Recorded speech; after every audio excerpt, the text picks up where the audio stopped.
hepiniz yeni videomuza hoş geldiniz. Umarım keyfiniz yerindedir. Değilse bile endişe etmeyin. Her videomda keyfinizi yerine getirmek için buradayım. Şimdi arkana yaslan, rahatla ve her zaman yapman gerektiği gibi anın tadını çıkart. Hadi videoya geçelim.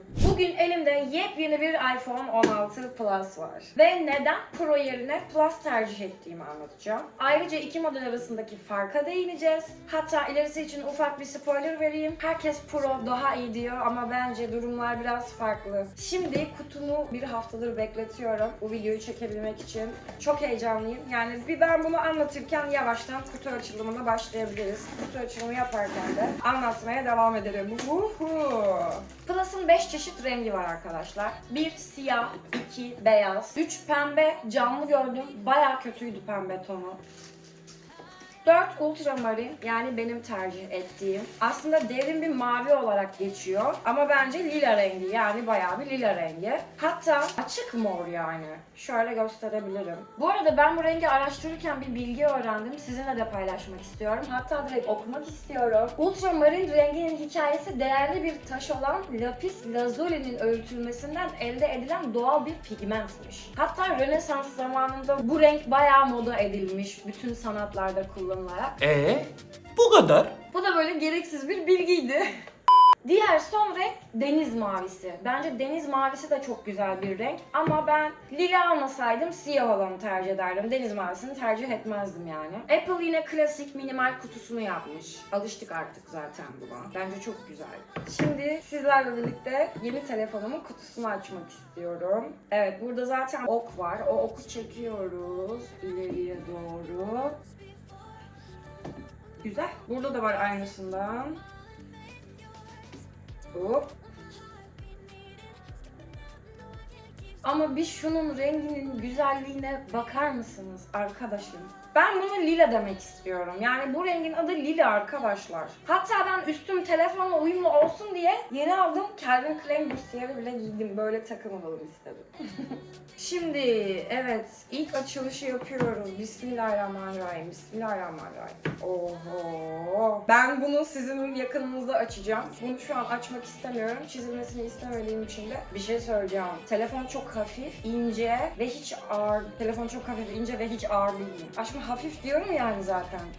Hemen elizi yaptım, hemen. Ellerim de tertemiz oysa ki. Ve böyle dokunduğumda buz gibi telefon. Bu titanyum mu? Bakacağız şimdi birazdan. Evet, Apple yine bildiğimiz gibi şarj aletini tam koymamakta ısrarcı. Neyse ki benim ikinci yedek şarj aletim var. Yani o kadar şey yapıp neden şarj aletinin soketini koymazsınız? Her şey bu kutuyu bu şekilde küçük yapabilmek için mi? Tamam bak, yine bu kutu bu şekilde küçük olsun. Ama bize küçük bir poşetle de lütfen şunun soketini verin ya. Bu arada kablosu, mesela diğer kabloyu göstereyim. iPhone 14'ün şarjı bu. Diğeri bayağı bildiğimiz plastik. Bu çok korumalı, daha sağlam gözüküyor ve kumaş. Bayağı korumalı. Tamam, şarj aletini de sevdik ama keşke soketimiz de olsaydı. Bu kadar arkadaşlar. Kutunun içinden çıkan bu ikisi 67.000 TL. 68.000 TL hatta. Peki içinden kart, işte garanti belgesi falan. Bunlar nerede? Bunların altında mı? Yok. Bunlar artık kayıtlı olduğu için gerçi. Yok, bu da çıkmıyor. Tamam, içinde bir kağıda dair bir atık yok. Gereksiz hiçbir şey yok. Gerçekten gereksiz bir şey yok şimdi. O huyunu da seviyorum iPhone'un. Atık, israf hiç sevmem. Bu arada bu telefonu alırken yaşadığım bir olaydan bahsetmek istiyorum. Ben MediaMarkt'ta aslında iPhone 16 Pro Max ve Pro ve Plus'ın arasındaki kamera farkına bakmak için gitmiştim oradaki telefonlardan. Oradaki satış danışmanı bana MediaMarkt çoğu zaman Apple'dan daha ucuz satıyor, kampanyaları oluyor vesaire dedi. Açtı telefondan, Apple'a baktı. Plus şu anda burada daha ucuz dedi. Ben de ona güvenip hiç araştırmadan eve döndüm. MediaMarkt'ın sitesine girdim. Hemen sipariş verdim. Ama telefon elime ulaştığında dedim ki bir kontrol edeyim. Bakalım hani ne var? Arasında ne kadar bir fark vardı? Hani bunu videoda da söylerim. İnsanlar da bilgilenmiş olur diye. Telefon geldikten sonra videonun kurgusunu yaparken bir girdim Apple'a baktım. 67.000 TL'ye aldığım telefon Apple'da 3.000 TL daha ucuz. 3.000 TL. Apple bu telefonu 63.000 TL'ye satarken ben MediaMarkt'tan 67.000 TL'ye alıyorum. Burada olay MediaMarkt değil. Çünkü fiyatlar her yerde değişebilir, kampanyalar olabilir. Ama benim burada çok büyük ders aldığım şey şu: asla başkasının aklıyla alışveriş yapmayın.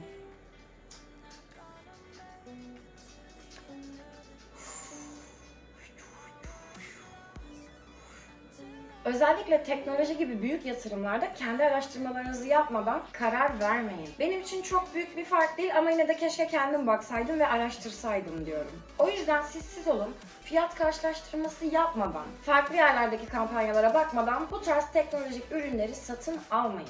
Hatta akakçe.com'u bilmeyenler varsa burası ürünleri karşılaştırarak en uyguna bulabileceğiniz bir site. Bir şey satın almak istediğinizde akakçe.com'dan da en ucuz fiyatları bulabilirsiniz. Size bir şeyler satın almak isterken çok yardımı olacaktır. Şimdi teknik farklara geçiyoruz ve neden Plus tercih ettiğimi en iyi bu bölümde anlayacaksınız. Şimdi size ikisinin arasındaki farkları okuyacağım. 16 Pro 120 Hz desteklerken Plus 60 Hz destekliyor. Aradaki fark ciddi bir fark.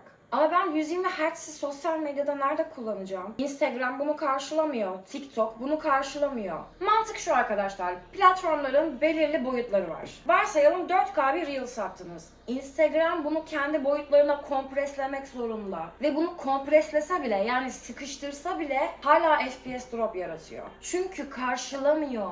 Ancak olur da Premiere gibi bir programda işte 1080p 30 FPS'e küçültürseniz o şekilde paylaşabiliyorsunuz. Yani ben videoyu çektikten sonra küçülteceksem neden bu telefona ihtiyaç duyayım? Yani 16 Pro ve Pro Max'ten bahsediyorum. Ha diyorsan ki ben fotoğrafçıyım. Diyorsan ki ben YouTuber'ım. Benim 4K 120 Hz videolar çekmek istiyorum. O zaman tamam. Pro ve Pro Max sana kesinlikle uygun. Ancak bizim için gereksiz ve çöpe atılmış bir para olacaktı. Pro'nun çerçevesi titanyum, yanda görmüş olduğunuz yer. Plus'ın çerçevesi alüminyum. Ama bence elle tutuş açısından kesinlikle Plus çok daha iyi. Şimdi geldik mi performans ve işlemci farkına. Pro A18 işlemci kullanıyor. Plus ise A17 işlemci. Yani bir sürüm düşüğü. Peki sizce günlük kullanımda farkı hisseder miyiz? Bence hayır, çünkü sadece bir üst işlemci.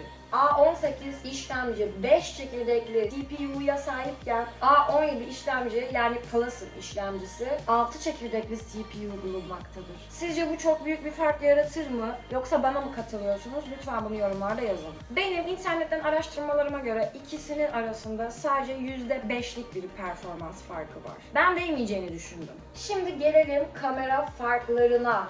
Herkes Pro'nun kamerasını övüyor. Herkes deli gibi, yok çok iyi, en iyi kamera, şu bu. Hayır arkadaşlar, ben bizzat bunun için MediaMarkt'a gittim. İkisinin arasındaki ön ve arka kamera farklarına baktım. İşte buyurunuz, özellikle düşük ışıkta Plus daha iyi bir görüntü verdi. Oradaki görevli ısrarla iPhone 16 Pro'nun kamerası daha iyi diyor, tamam mı? Evet, daha iyi diye geçiyor olabilir bu arada. Diyorum ki gel aradaki farka bak. Hatta bir tane fotoğrafta kafası çıkmış, bakın. Bana verdiği cevap şu arkadaşlar. Evet, Plus'ın kamerası daha iyi gözüküyor ama bence diyor bu 16 Pro Max'te bir sorun var diyor. Buradakinde bir sorun varsa kendime alacağım 16 Pro Max'te bir sorun olmayacağını nereden bilebilirim? Bir de biliyorsunuz bazı iPhone kameralarında gerçekten bozukluk oluyor. Bununla ilgili çok şikayet de okudum daha önce. Hayır, bir de insanlara çok güvenen bir insan olsam satıcının manipülesine gelip 16 Pro falan alacaktım. Boş yere daha fazla para verecektim. Yani günlük hayatta Pro'nun sunduğu ekstra lense ne kadar ihtiyacımız oluyor ki? Benim seçimim Plus oldu ama siz ne düşünüyorsunuz? Aranızda 16 Pro ya da 16 Pro Max kullananlar var mı? Kameramızla ilgili bu videonun altına feedbackler verirseniz bizim işimiz daha kolaylaşacaktır. Arkadaşlar şimdi ben hazır bu videoyu çekmişken bir şey yaptım. İşte telefon kabı fiyatlarına baktım. Telefon kabısın. Sen bir telefon kabısın. Bu kadar pahalı olamazsın. Ben de gittim. Kendi telefon kabımı kendim yaparım. Video sonunda da bu telefon kabına bir fiyat biçerim. Aldığım şeylere bayılacaksınız. Bu sırada telefonumu şarja koymak istiyorum. Çünkü telefonu açacağız birazdan. Evet, ilk şarjımıza takışımız hayırlı ve uğurlu olsun. Telefonumuz bize güzel güzel şeyler getirsin, şans getirsin. Bu arada telefonla üstümdekilerin uyumu. Evet arkadaşlar, şimdi ben ne yaptım? Ben bir çılgınlık yaptım. Temu'ya girdim. Dedim ki ben kendime göre bir telefon kabı yapmak istiyorum. Şuna bayıldım. Bu ne biliyor musunuz arkadaşlar? Anahtarlık Fotoğraf albümü. Buraya arkadaşlarımla, köpişimle fotoğraflar koyacağım ve bu benim telefon kabımda olacak. İlk olarak telefon kabımı açmak istiyorum. Hemen fiyatlara bakıyoruz. Kılıf 126 lira. Ben bu kılıfı 126 liraya aldım. Haydi birlikte bakalım. Şu an telefonuma bir ekran koruyucu yapamayacağım için şöyle kapaklı bir kılıf almak istedim. Ekran koruyucuyu telefoncuda yaptıracağım. Bu arada kılıf çok güzel. Şöyle bir kapağı var. Buradaki zincirleri bana dedi ki burayı kendine özgü donatabilirsin dedi. Buradaki zincirler bana bu fikirleri verdi ve gittim Jinx'in silahından aldım. Evet. Jinx'in silahı. Hoş geldin aşkım. PUBG anahtarlıkları. Burada bir sürü içkiler. Albümüm. Bunu her zaman yapıştırmayacağım. O yüzden bunu şu an kullanmayacağım. Haydi birlikte hem toplam ne kadar tutmuş onlara bakalım. Hem de telefon kılıflarını fahiş fiyatlara satanlara buradan bir ders olsun. Size dünyanın en güzel telefon kılıfını yapacağım. Tabii ki Jinx'in silahı olmadan olmazdı. Arcane skinini aldım hem de. Bu skin bende de var Valorant'ta. Bunlardan çıkartarak takacağım bunları buraya. Çünkü böyle kötü dururlar. Anladınız mı? Ben direkt böyle birleştirmek istiyorum buralara. Şimdi Jinx'in silahına 74 TL verdim. İnanabiliyor musunuz? Evet, 74 TL. Bu fotoğraf albümüne 37 TL verdim. Size öyle bir Temu linki hazırladım ki benim aldığım her yerden güvenle alışveriş yapabilirsiniz. Yani eğer ben o linki oraya koymuşsam ondan satın almışımdır ve bana o çok güzel bir şekilde gelmiştir. PUBG anahtarlıklarım 55 TL. Evet bayağı 55 TL. Kask var, tava var, seviye 3 yelek var, AWP var, Kar 98 var, Level 3 çanta. Burada bildiğimiz bir loot var. Bunlara bayıldım ve bunlardan size videonun sonunda bir hediyem olacak. Bunlar mini içki şişeleri arkadaşlar. Hepsine 100 TL verdim. İçinde toplam kaç tane var bakalım. 1, 2, 3, 4, 5, 6, 7, 8, 9, 10 tane dememiş miydiniz? 1, 2, 3, 4, 5, 6, 7, 8, 9. Vallahi 9. Olsun. Unutmuşlar. Yanlış saymışlar. Canları sağ olsun. Yapacak bir şey yok. Şimdi her şeyin fiyatını söyledim. Bu arada bunu ne kadara almışım? 37 liraya almışım bunu da Temu'dan. Bunu da linklere koyacağım zaten. Şimdi ben buradan kullanacaklarımı ayırıyorum öncelikle. Tabii ki Jinx'in silahı en üstte. Albüm. Üçünü alacağım buradan. Buradan da cin çok seviyorum ben. Tamam mı? Kendimle ilgili şeyler olsun istedim kabımın üstünde. Bombay bayağı iyi cin. Bombay'i takarım. Tamam mı? Malibu'yu da takabiliriz. Of, Jäger. Jäger benim en sevdiğim içki. Tabii ki burada olacaksın ama seni niye böyle yapmışlar ya? Görüntün de Jäger gibi değil. Ey, şarj oluyor telefonumuz. Şimdi seni buna takmadan önce seni süsleyeceğiz. Hem de nasıl? Şimdi Jinx'i buradan kurtarıyorum. Kurtardık. Bunu en başına koyacağım. Ve şöyle kapatacağım burayı. Azıcık açayım elimle. Tamam, bunu şimdilik böyle kapatayım. Mesela bunu astım arkadaşlar. Buraya. Güzel durdu bu arada. Tahmin ettiğimden daha güzel durdu. Aynı şekilde bunu da asacağım, albümümü. Ve size küçük bir hediyem olacak. Onu yapmak için de heyecanlıyım. Bunu da astım. Bunların ikisi böyle tatlı bir şey oldu yan yana. Fotoğraf albümüne Jinx'in silahı. Şimdi bunun altına cinimle Jäger'i asacağım. Onları da böyle asacağım. Çok kötü olmuyor mu? Bunları daha başa asmamız lazımdı bence. Şimdi sizleri nasıl asacağız aşkımlar? Sizler çok güzelsiniz aslında ya. Sizi böyle de asabilirmişim de yok, gerek yok. Şimdi tavayı çıkart buradan, tamam mı? Tava seni kullanacağız. Yeleği istemiyorum. Kaskı kullanacağım. Level 3 kaskı. Kar 98'i kullanacağım. Tamam, bu geri kalanlarla işimiz var. Bunları da teker teker buraya asacağım. 2000 years later. Şimdi telefon kabımı takıyorum. Şuraya mesela ne koysam? Küçük dergilerden bir şeylerden kesip bir şey koyabilirim. Ama direkt kendi fotoğraflarımı koymak istiyorum. Şimdi telefonumu Türkçe seçtim. Türkiye seçtim. Dilini ayarlıyor. Ayarlasın bakalım. Sen dilini ayarlarken ben telefonumun çizilmeden telefonumun kaba ihtiyacı var. Şimdi takıyorum. Of. Çok güzel olmadı mı? Bu arada bir şey söyleyeyim, salak gibi durduğunu düşünüyordum. Ama şimdi bunları düzelttiğimde çok güzel oldu. Telefonumda takınca. Hep parmak izlerim bunlar. Şimdi ben toplam bu şeylere ne kadar para verdim? Kılıf 126 lira. Ve gayet sağlam, tertemiz duruyor. Linklere ekleyeceğim. Jinx silahı 74 TL. Altılı PUBG anahtarlık 55 TL. Albüm 37 TL. İçkiler 10 tanesi 100 TL. Bu görmüş olduğunuz yapıştırma çift taraflı silikon cık cık cık 37 lira. Yani bunları falan her şeyi içine kattığımda kullanmadıklarımı da ben bir kaba sadece 429 lira vermiş oldum. Size de şöyle göstereyim. Jinx'in silahı, albümü, içkiler, kask, tavan böyle bakabilirsiniz. Bu da telefonumun arkası.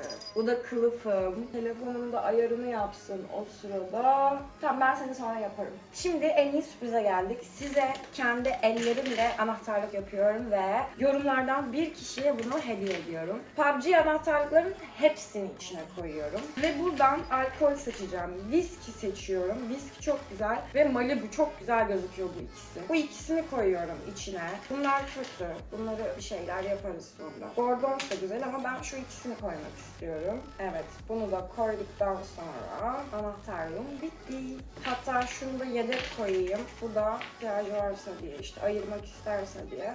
Şöyle, bu da yedekte olsun. Kenan gel. Tabii efendim.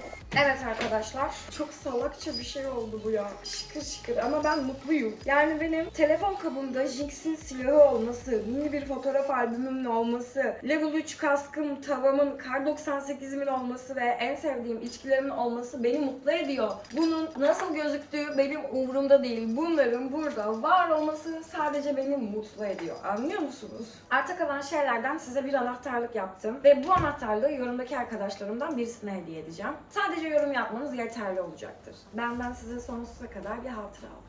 Video izlemekten keyif aldıysan beğenmenin bana çok yardım olacaktır. Buraya kadar geldiysen abone olarak beni desteklemeyi unutma. Kanalım yeni olduğu için şu sıralar her türlü desteğinize ihtiyacım var. Bir sonraki videoda görüşmek üzere.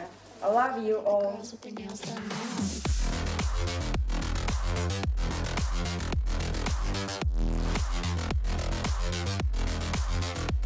Girls with their